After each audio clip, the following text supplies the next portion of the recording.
Bismillah, walhamdulillah, wassalatu wassalamu ala rasulillah, amma ba'd. Hari ini 18 Safar 1443. Saya akan menjawab beberapa pertanyaan yang sudah masuk. Yang pertama, Assalamualaikum, Afwan Ustaz, mau nanya hukumnya kencing bayi perempuan yang baru lahir. Sama saja dengan kencing manusia biasa ya, najis mutawassithah, najis yang sedang, sehingga harus dicuci, tidak bisa hanya dituangi air. Sebagaimana sabda Nabi SAW, beliau mengatakan yughsalu min baulil jariyah, dicuci dari sebab kencingnya bayi perempuan, wa yurashu min baulil ghulam, dan cukup dituangi air dari sebab kencingnya bayi laki-laki. Jadi yang mendapatkan rukhsah atau keringanan itu hanyalah bayi laki-laki, dan itu pun bayi laki-laki yang belum makan selain ASI, artinya masih aktif ASI. Kalaupun sudah dimasuki sesuatu yang sedikit selain ASI, tidak ada masalah, tidak mengubah hukumnya. Yang penting dia masih makanan pokoknya itu adalah ASI-nya. Nah, maka selama dia masih kondisi seperti itu, bayi laki-laki ini air kencingnya najisnya najis mukhaffafah, najis ringan, sehingga cukup yurashu, dituangi air. Dituangi air artinya sampai air yang dituangkan tersebut memenuhi atau meliputi seluruh area yang terkena najis. Nah, itu sudah suci, tidak perlu dicuci, tidak perlu dilepas. Baik, berikutnya, apa nahi mungkar bapak kepada anak hanya sampai anak nikah saja? Tidak, tentu saja ya. Karena Rasulullah SAW bersabda, man ra'a minkum munkaran falyughayyirhu biyadihi. Barang siapa di antara kalian melihat kemungkaran, hendaklah mengubahnya dengan tangannya. Nah, maka tidak ada batasan bahwasanya kalau anak sudah menikah, anak perempuan sudah menikah dengan seorang laki-laki, maka itu semuanya total tanggung jawab laki-laki. Kita tidak ikut campur kalau dia berbuat dosa. Ya tentu saja kalau seorang bapak melihat anaknya berbuat dosa meskipun sudah menikah, ya tetap harus ditegur ya. Anggaplah anaknya dulu berjilbab, setelah menikah dengan orang laki-laki ternyata si laki-laki ini menginginkan istrinya tidak berjilbab. Nah, ini bapak harus ikut campur di sini ya, nahi mungkar, jangan kamu tidak berjilbab, haram, dosa, masuk neraka. Nah, dinasihati. Bukankah Allah Subhanahu wa taala mengatakan dalam Al-Qur'an, ya ayyuhalladzina amanu qu anfusakum wa ahlikum nara. Wahai orang-orang yang beriman, jagalah diri-diri kalian dan juga keluarga kalian dari neraka. Nah, anak Anda itu adalah termasuk keluarga Anda. Jangan dibiarkan kalau dia melanggar syariah. Berikutnya, Assalamualaikum Ustaz, saya mau nanya kalau jamak motor itu hanya maghrib isya saja atau sama zuhur dan asar? Kalau mazhab Syafi'i, maka jamak motor bisa maghrib isya dan zuhur asar. Tapi kalau mazhab yang lain seperti mazhab Maliki, tampaknya ya, yang saya ingat mazhab Maliki mengatakan tidak bisa jamak kecuali hanya maghrib isya, karena zuhur asar itu jaraknya jauh nih. Sehingga ketika zuhur terjadi hujan, maka nanti asar kira-kira sudah tidak hujan lagi.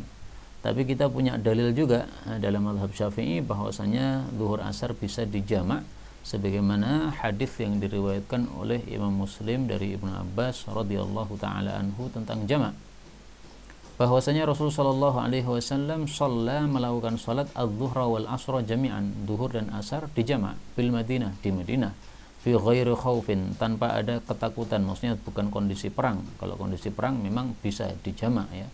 Wala safar, tidak pula safar orang di Madinah. Nah, maka sebagian ulama menganggap itu adalah karena hujan.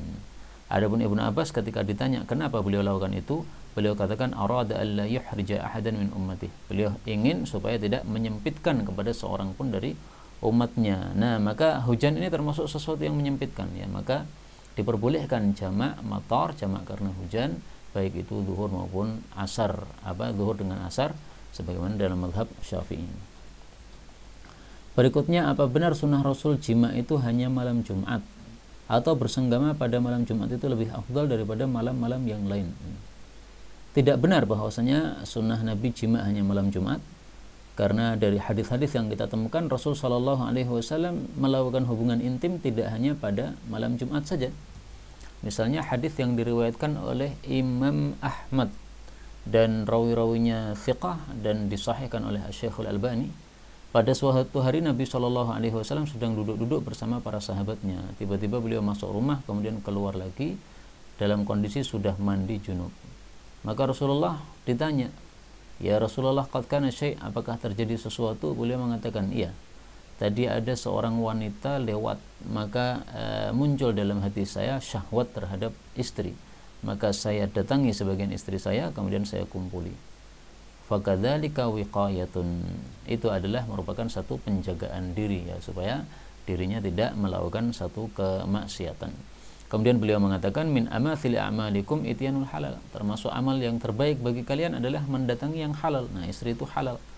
Nah, ini tidak disebutkan apakah itu hari Jumat, ya, dan yang zahirnya ini bukan hari Jumat, karena biasanya hari Jumat Rasul Shallallahu Alaihi Wasallam itu tidak mengadakan halaqah sebelum Jumatan. Hadis riwayat Imam Ahmad, derajatnya sahih. Adapun bersenggama malam Jumat lebih afdal daripada malam-malam yang lain, ini saya belum temukan dalilnya dari sabda Nabi Shallallahu Alaihi Wasallam. Adapun dari penjelasan para ulama, tampaknya ada, ya, malam-malam yang dianggap lebih utama, kemudian malam-malam yang dianggap kurang utama atau makruh. Nah, tapi itu semuanya kalau hanya pendapat tanpa dasar dalil maka tidak bisa ditetapkan, ya. Bisa dicari pembahasan masalah ini, yaitu kapan waktu yang bagus untuk jima, kapan yang makruh, itu dalam kitab Ihya Ulumuddin karya Imam Ghazali rahimahullahu ta'ala. Nanti dilihat saja pada kitab nikah, terus adab-adab jima.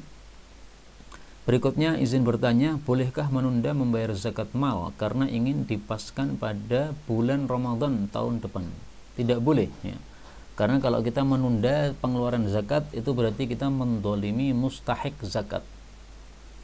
1 tahun sudah berlangsung, wajib kita hitung, ya. Nah, setelah kita hitung, kita mengetahui berapa zakat kita, segera dikeluarkan. Kenapa?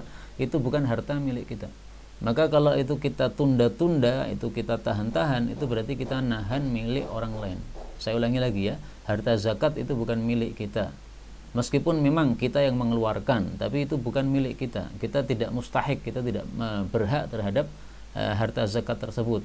Itu Allah berikan kepada kita, kemudian Allah suruhkan kita untuk berikan kepada orang lain. Dan memang harta ini semuanya milik Allah Subhanahu wa ta'ala. Siapa yang menciptakan harta kalau bukan Allah? Hanya dititipkan kepada kita supaya diberikan kepada mereka. Tidak boleh diundurkan begini. Ini zalim kepada apa? Para mustahik zakat.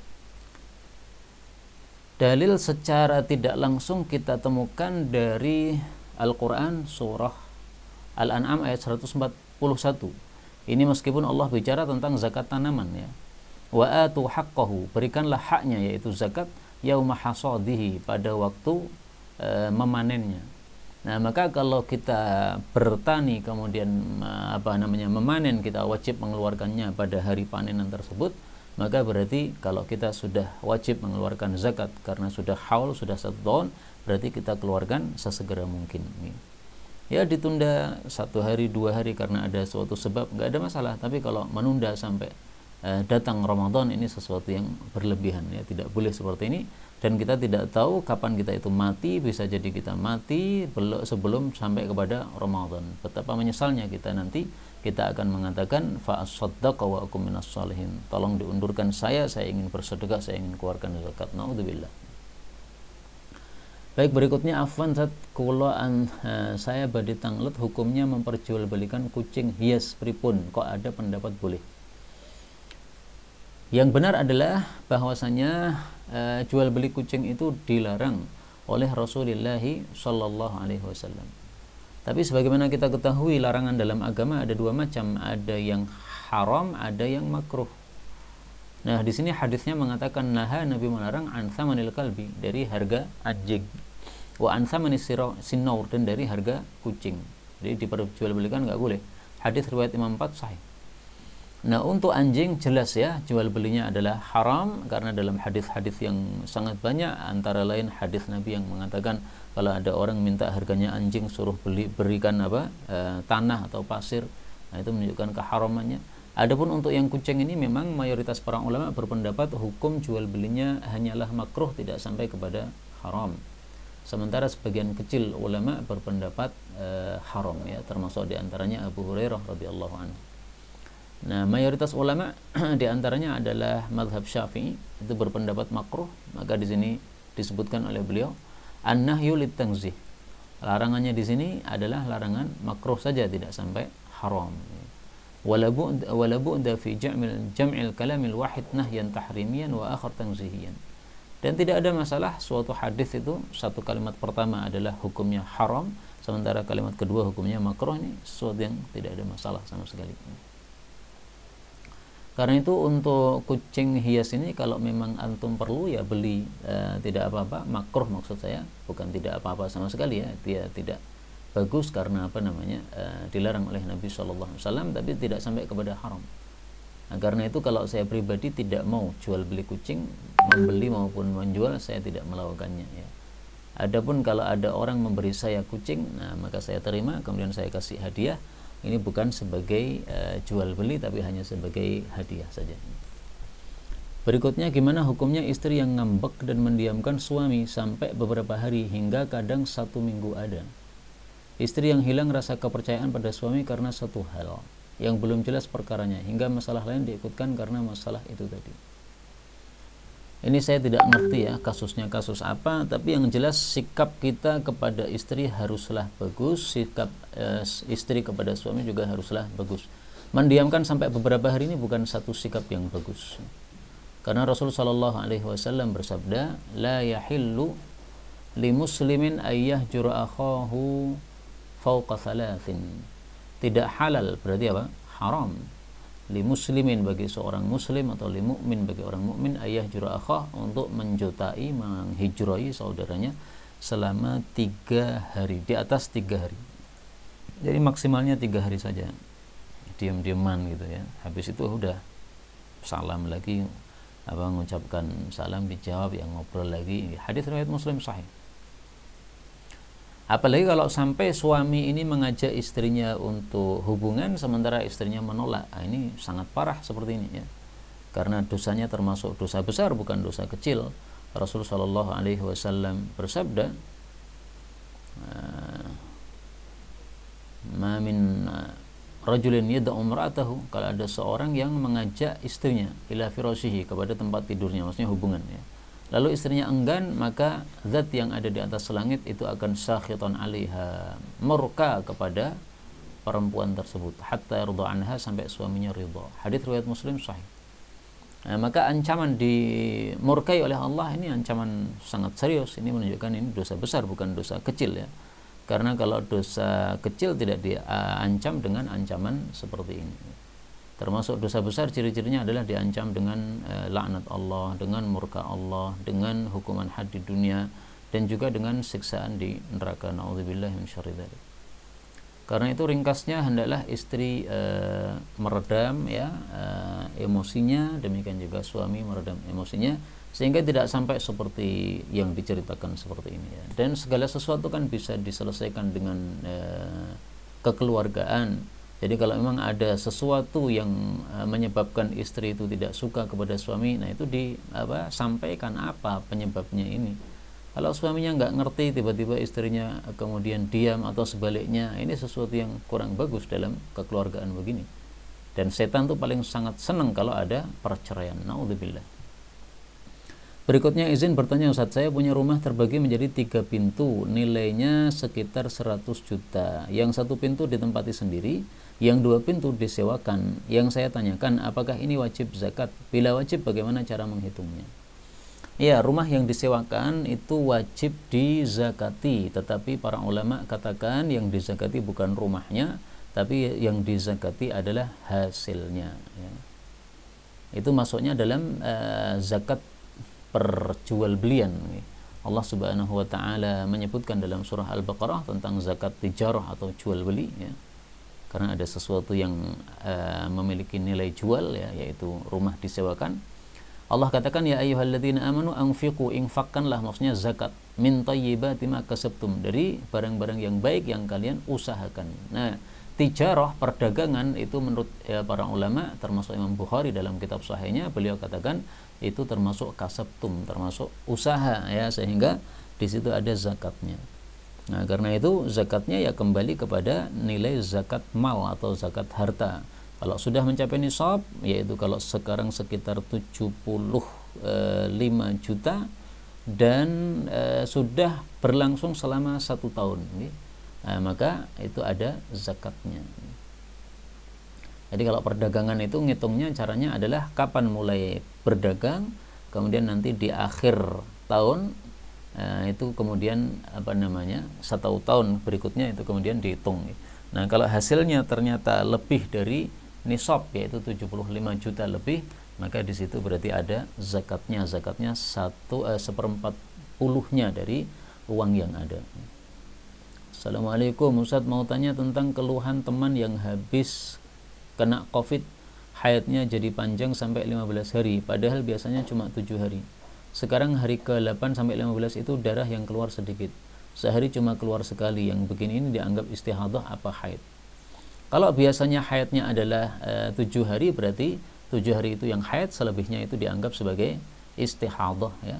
Sebagaimana hadis yang kita temukan dalam Bulughul Maram min adillatil ahkam. Tulis saja fatahayyadi. Rasul sallallahu alaihi wasallam bersabda kepada seorang wanita. Ini wanitanya bertanya tentang kondisi yang dia alami, yaitu istihadah. Nabi mengatakan innama hiya raqdatun min raqadatis syaitan. Itu hanya satu tendangan setan itu sehingga menyebabkan keluar begitu. Fatahayyadi sittata ayyamin aw sab'ata ayyamin fi ilmillah. Nah, silahkan engkau menjalani haid selama 6 hari atau 7 hari. Maksudnya apa? Sesuai dengan kebiasaan. Kalau kebiasaannya haidnya 6 hari, ya berarti dihitung 6 hari saja. Kalau biasanya haidnya 7 hari seperti dalam kasus tadi, berarti dihitung 7 hari saja. Lah terus berikutnya gimana? Beliau katakan fasholli 23 lailah atau 24 lailah. Setelah itu silahkan sholat selama 23 hari atau 24 hari, ya. Artinya kalau haidnya 6 hari berarti sholatnya 24 hari. Tapi kalau haidnya 7 hari berarti sholatnya 23 hari. Demikian yang dapat dibahas pada hari ini, benarnya dari Allah Subhanahu wa taala, dan apabila ada salahnya fa astaghfirullahal azim li wa lakum. Walhamdulillahirabbil alamin.